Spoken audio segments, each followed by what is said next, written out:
Hello, my wonderful students, and welcome to this lecture on proper naming conventions.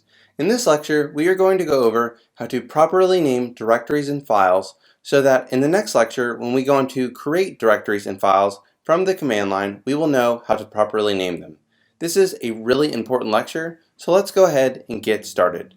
The first thing that we need to do is go ahead and hit Command Spacebar, type in terminal, and go ahead and hit enter.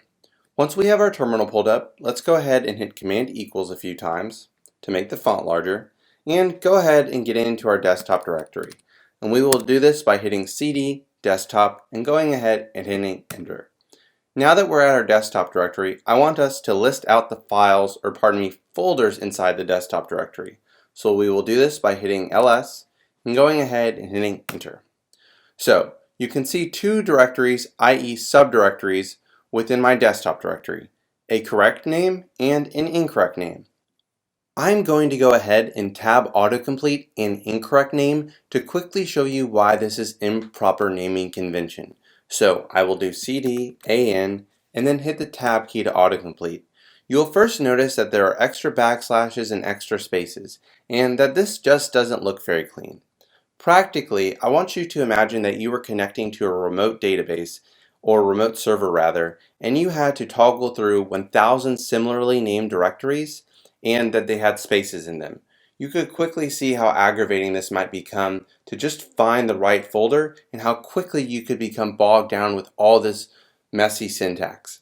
So I'm going to go ahead and hit the delete key here and do CD A underscore and tab autocomplete, a correct name. So I'm going to come over here to my little notes section and just read off specifically two really important naming conventions. The first naming convention is directories and files should have no spaces between characters. We just went over this. The reason we want this is because spaces lead to extra syntax, and extra syntax leads to aggravation.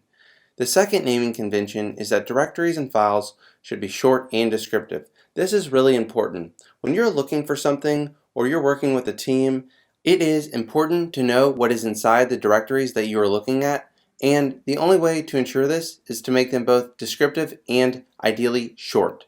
So, you should have a strong command on how to properly name directories and files. If you want some more examples of how to do so, under proper naming convention and improper naming conventions, I've created a few. Again, thank you for listening, and I look forward to seeing you all at the next lecture. Until then, happy learning.